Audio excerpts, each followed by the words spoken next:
यह घटना झारखंड के धनबाद की है। धनबाद में एक परिवार रहा करता था जिसमें माता पिता के अलावा एक छोटी बेटी भी रहा करती थी। बेटी पढ़ने लिखने में बेहद ही ज्यादा होशियार और तेज होती। वह सोचती थी कि वह कुछ बड़ा बन करके अपने माता पिता का नाम रोशन करेगी और समाज के लिए भी अच्छा काम करेगी और समाज में रह करके भी वह भ्रष्टाचारियों को सुधारने का एक यूनिक तरीका अपनाएगी। और इसी सोच के साथ उसने आईपीएस की तैयारी करना शुरू कर दिया और अंत में उसका चयन भी हो जाता है। और चयन होने के बाद वह ट्रेनिंग किया करती है और ट्रेनिंग पूरी करने के बाद वह घर लौट आती है। और तब उसके माता पिता कहते हैं कि बेटी, अब तक तुम एक अच्छी नौकरी पा चुकी हो और तुम्हारी उम्र भी हो गई है, अब तुम्हें किसी अच्छे लड़के से शादी कर लेनी चाहिए। और इस पर लड़की कहती है कि पिताजी, शादी तो हमें करना है, इसमें कोई शक की बात नहीं, लेकिन अब मेरा जो लक्ष्य है वह मुझे पहले पूरा करना है। मैं इस समाज को देखना चाहती हूँ कि समाज यह कैसा है, और अभी तक मैंने समाज को तो देखा ही नहीं है। मैं सिर्फ एक कमरे में बैठ करके पढ़ाई करती रही हूँ और ज्ञान अर्जित किया, और लेकिन पिताजी, समाज में किस तरीके के लोग रहा करते हैं, किस तरीके के घटनाएं होती है और हमें उनका कैसे से सामना करना चाहिए, मैं यह सब देखना चाहती हूँ। 4-5 साल तक मुझे सिर्फ यह अनुभव करना है कि उसके बाद ही मैं शादी करने के लिए तैयार होंगी। उसके बाद आप और मां मुझे समझा रहे हैं, लेकिन मैं अपने फैसले पर अड़िग रहूंगी। पिताजी ने आखिरकार कहा कि बेटी, अब तुम समझदार हो गई हो, अपने फैसले खुद लो और अपना तुम ख्याल रखना। यह सुनकर के अनीता ने जवाब दिया कि पिताजी, आप चिंता बिल्कुल ना करें, मैं अपना ख्याल रख सकती हूँ। और इसके ही बाद अनीता अपनी ड्यूटी के लिए रवाना हो जाती है। धनबाद में उसकी पहली पोस्टिंग होती है, लेकिन ड्यूटी पर जाने के बजाय उसने अपने निजी ड्राइवर से कहा कि मुझे किसी सुनसान जगह पर छोड़ दो। ड्राइवर पहले तो थोड़ा झिझकता है, लेकिन उसने आदेश का पालन करते हुए मैडम का वह अनीता को शहर के एक सुनसान जगह पर छोड़ डालता है। वहां पर पहुंच करके अनीता ने कहा कि बहुत ध्यान से सुनो, मैं यहां से अकेली जाऊंगी और किसी को मेरे बारे में कुछ मत बताना। अगर तुमने किसी को कुछ बताया तो तुम्हारी नौकरी गई।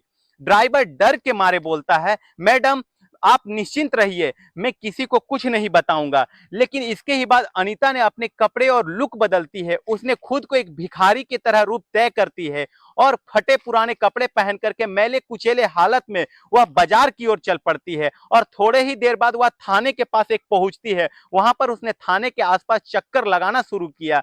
पुलिस स्टेशन के पास खड़े कुछ कांस्टेबल उन्हें देख करके चौंके और कहे कि यहाँ पर तुम क्या कर रही हो, कहीं जा करके और मांग, यहाँ क्यों परेशान कर रही हो। अनीता ने शांत स्वर में जवाब दिया कि आप अपना काम करिए, मैं किसी को परेशान करने नहीं आई हूं। यह कह करके वह थाने के आसपास टहलने लग जाती है। और जैसे ही वह कुछ खास तलाश कर रही हो, अनीता जो भिखारी के रूप में थाने के आसपास घूम रही होती है, वह हर चीज पर बारीक से नजर रखी हुई होती है। लगभग 20 से 30 मिनट के बाद अचानक थाने के बाहर भीड़ जुटने लग जाती है। और भीड़ के बीच अनीता ने एक कांस्टेबल से पूछा कि साहब, यहाँ पर इतनी ज्यादा भीड़ क्यों जुटी हुई है। कांस्टेबल ने लापरवाही से जवाब दिया कि यहाँ पर एक लड़की का मामला आया है और उसके साथ सामूहिक बलात्कार हुई है। उसका परिवार शिकायत लेकर के आया, जिसने यह किया है वह एक अमीर व्यापारी का बेटा है, मामला कुछ पेचीदा है। यह सुन करके अनीता के कान खड़े हो जाते हैं। उसने देखा कि भीड़ में से लड़की के परिवार वाले लोग रो रहे होते हैं, वहीं लड़के के प्रभावशाली लोग अपने शक्तियों का प्रदर्शन कर रहे होते हैं। अनीता ने पुलिस वालों की नजर से बचते हुए थाने के अंदर घुसने की कोशिश की, और जैसे ही वह अंदर पहुंचते हैं, वहां पर अंदर मौजूद अधिकारी चौंक जाते हैं।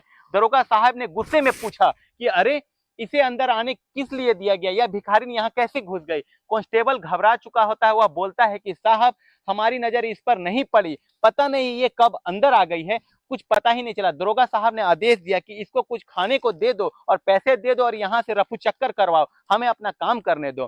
कांस्टेबल ने अनीता से कहा कि देख, यहाँ से तू जा, अभी कुछ पैसे चाहिए तो ले ले अभी, और कुछ खाने को चाहिए तो खा ले अभी, लेकिन यहाँ पर तू मत बैठ। अनीता ने उनकी बात अनसुनी करते हुए शांत स्वर में कहा कि साहब, मैं यहाँ पर थोड़ी देर बैठना चाहती हूँ, थक गई हूँ, गर्मी का दिन है, आराम करना चाहती हूँ, आपको परेशान नहीं करूंगी, बस उस कोने में बैठने मुझे तो दीजिए। अनीता थाने के बाहर एक पेड़ के नीचे बैठ चुकी होती है। वहां से वो दरोगा साहब की हर गतिविधि पर नजर रख रही होती है।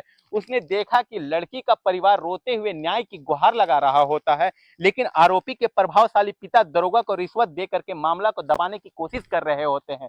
दरोगा ने लड़की के पिता से कहा कि देखिए यह मामला कोर्ट कचहरी में गया तो सालों का वक्त लग जाएगा, बेहतर होगा कि यहीं पर निपटा लेते हैं। लड़की का पिता मजबूरी और लाचारी में कांपते हाथों से दरोगा को पैसा देता हुआ नजर आ रहा होता है। अनीता यह सब देख करके चुपचाप देख रही होती है, लेकिन उसके भीतर का गुस्सा धीरे धीरे बढ़ रहा होता है।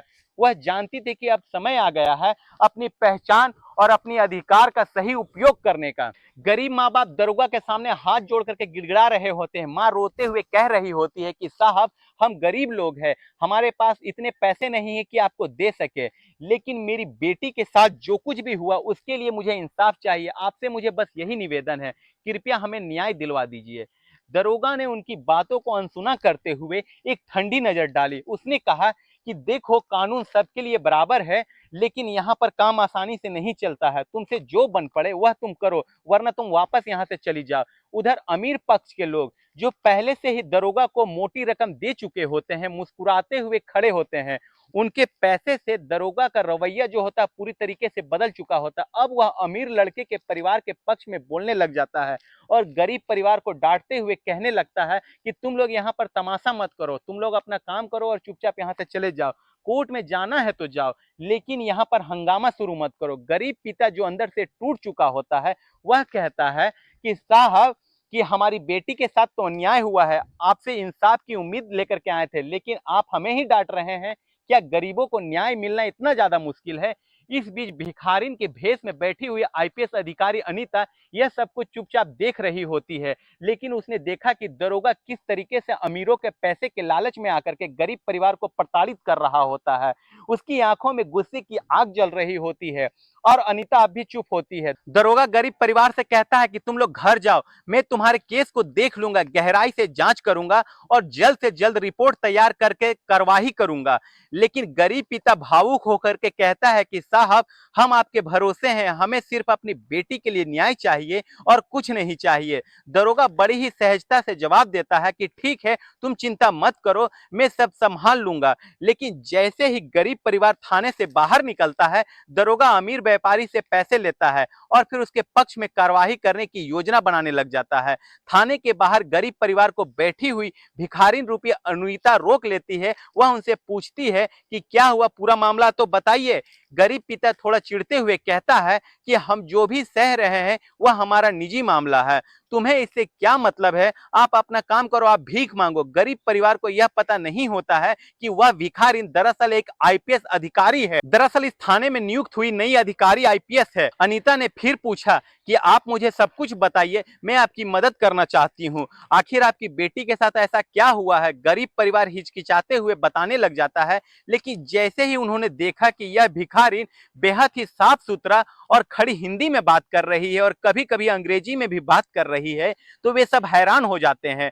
थाने के कुछ पुलिसकर्मी भी यह सब कुछ देख रहे होते हैं और भौचक्के रह जाते हैं।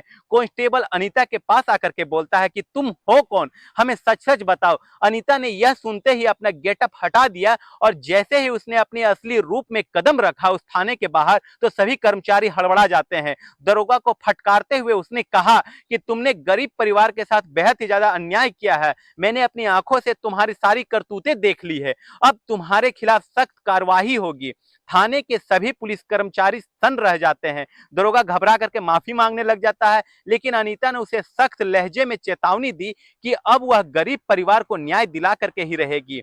अनीता की शक्ति को देख करके सभी पुलिसकर्मियों उसे सलाम ठोकने लग जाते हैं। अंत में अनीता ने गरीब परिवार को इंसाफ तो दिलाया और साथ ही थाने के कर्मचारियों को उनकी लापरवाही और भ्रष्टाचार के लिए सजा भी दी।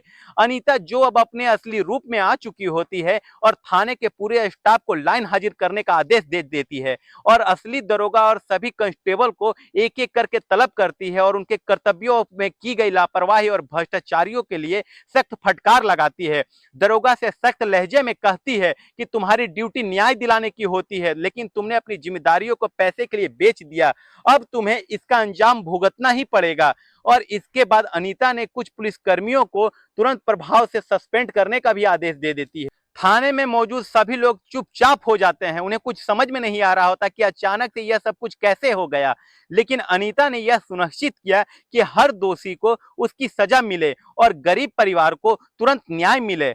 इस घटना के बाद पूरे धनबाद शहर में पुलिस अधिकारी अनीता की चर्चा करना शुरू कर देते। लोग उसकी ईमानदारी और कर्तव्यों और निष्ठा की तारीफ करते नहीं थक रहे होते। हर जगह उसकी यही बात हो रही होती कि कैसे एक आईपीएस अधिकारी ने भिखारिन का भेष धारण करके भ्रष्टाचारियों को बेनकाब किया और गरीब परिवार को न्याय दिलाने की कोशिश की। तो दोस्तों, आज की कहानी यहीं पर खत्म होती है। मिलते हैं अगले किसी नई वीडियो में, तब तक के लिए जय हिंद, जय भारत। इस कहानी को सुनाने का उद्देश्य किसी को हताश, परेशान, निराश करना नहीं है, बल्कि आपको जागरूक, सतर्क, सजग करना है।